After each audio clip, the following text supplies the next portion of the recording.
China के मुद्दे पे विपक्ष ने घेरते हुए उठाए कई अहम सवाल।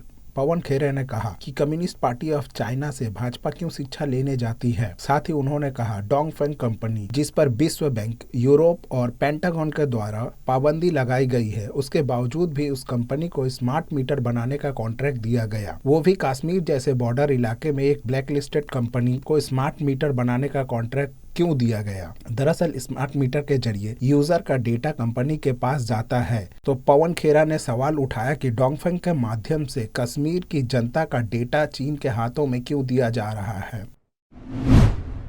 BJP legislators take lessons at school run by Communist Party of China. उनसे शिक्षित होने जाते थे। ये देख लीजिए साहब, ये है इनकी असलियत। भारतीय जनता पार्टी को शिक्षित करती है। बताइए इससे बड़ा रिश्ता क्या हो सकता है। डोंगफेंग पे विश्व बैंक ने पाबंदी लगाई, यूरोप ने पाबंदी लगाई, पेंटागन ने पाबंदी लगाई। 2020 में जम्मू कश्मीर में स्मार्ट मीटर का कॉन्ट्रैक्ट डोंगफेंग को दे दिया हमारी सरकार ने। ब्लैकलिस्टेड कंपनी, चाइना की कंपनी। स्मार्ट मीटर का मतलब यह होता है कि जम्मू कश्मीर के तमाम नागरिकों का डेटा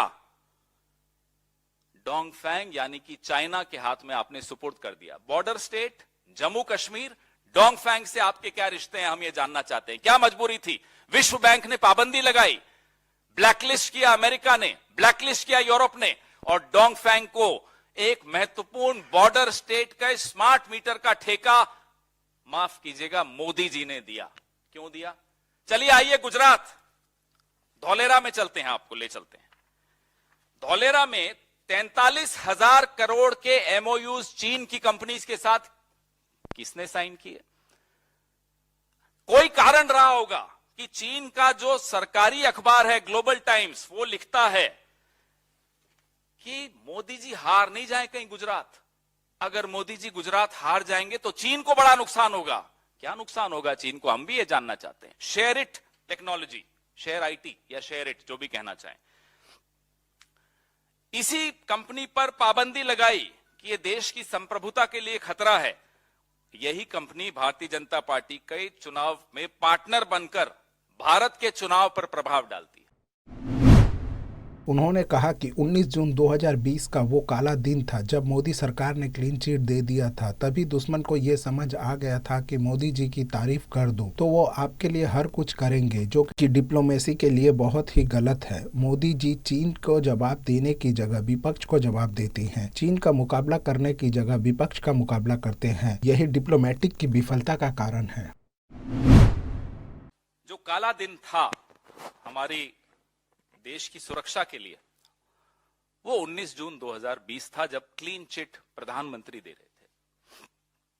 चीन समझ गया, विश्व समझ गया कि इस व्यक्ति के लिए देश की सीमाओं से ज्यादा महत्वपूर्ण अपनी एक छवि है। तो सबसे बड़ा फेलियर तब होता है जब डिप्लोमेसी में, जब आपकी कमजोरी दुश्मन को समझ में आ जाती है, और आपने तो खुलकर अपनी कमजोरी दुश्मन के सामने रख दी। मैं आपको एक उदाहरण देता हूं। जब 2014 में मोदी जी पहली बार प्रधानमंत्री बने, तो चीन का मुखपत्र ग्लोबल टाइम्स लिखता है कि मोदी जी का काम करने का तरीका और सोच चीन के बहुत नजदीक है। हम उनके साथ काम करने में बहुत सहज महसूस करते हैं। As a right winger in Indian politics, Modi is more likely to become India's Nixon, who will further propel the India-China relationship. ये जो अप्रूवल सीकिंग की जो आदत है ना, अंग्रेजी में तो इसको अप्रूवल सीकिंग कहते हैं, मोदी जी की जो ये कमजोरी दुश्मन देश के हाथ में आ गई है कि साहब इनकी तारीफ कर दो तो ये बिछ जाएंगे आपके लिए। ये सबसे बड़ी हमारी डिप्लोमेटिक फेलियर है। You allowed the Chinese to understand your weakness. You should have left diplomacy to diplomats. You should have left foreign policy to the foreign minister.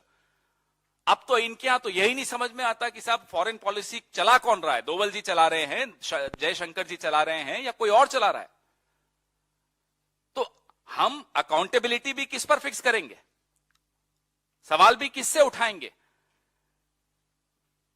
तो डिप्लोमेटिक फेलियर मैं नहीं समझता, जैसा कि मेरे कुलीग ने बड़ा सही कहा, न हम इस पे रक्षा मंत्री पर सवाल उठा सकते हैं, न विदेश मंत्री पर सवाल उठा सकते हैं, न ही शायद डोवल जी पर उठा सकते हैं।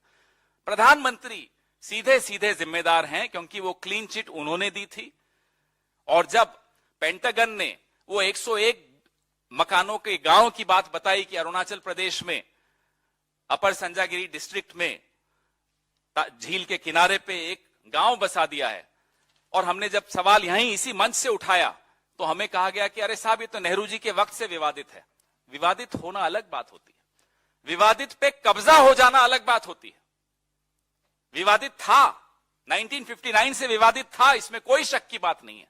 लेकिन उसके बाद जितनी ट्रीटीज हुई हैं, उन ट्रीटीज में यह स्पष्ट कहा गया था कि दोनों तरफ में से कोई भी उस स्टेटस को नहीं डिस्टर्ब करेंगे, यथास्थिति को नहीं चेंज करेंगे, परिवर्तित नहीं करेंगे।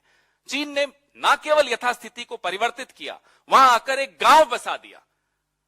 और आप चीन को जवाब देने की जगह हमें जवाब दे रहे हैं। हम कह रहे हैं साहब चीन का मुकाबला करो, आप हमारा मुकाबला करने आ रहे हैं। यह बीमारी है। This is the diplomatic failure which we are talking about.